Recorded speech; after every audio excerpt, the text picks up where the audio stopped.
இல்ல.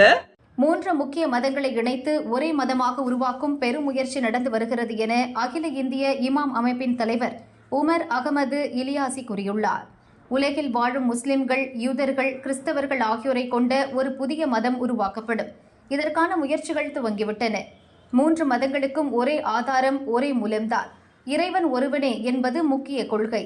இந்த மூன்று மதத்தினரையும் இணைத்தால் உலகில் நடக்கும் பல மோதல்கள் குறையும். கிறிஸ்தவர்கள், முஸ்லிம்கள் மற்றும் யூதர்கள் தங்களுக்குள் சண்டை போடுகிறார்கள். அவர்கள் உறவினர்கள், சகோதரர்கள் என்றாலும் அவர்களை ஒன்றிணைக்க ஒரே வழி, ஒரே மதம்தான். வரவிருக்கும் ஆபிரகாமிய நம்பிக்கையின் மதம் உலகம் முழுவதும் உள்ள அனைவரையும் ஒன்றிணைக்கும்.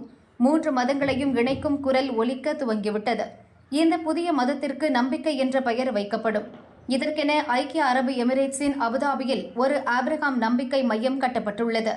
வழிபாட்டு முறைகள் நிச்சயமாக வேறுபட்டவை, ஆனால் அனைத்தும் ஒன்றுதான்.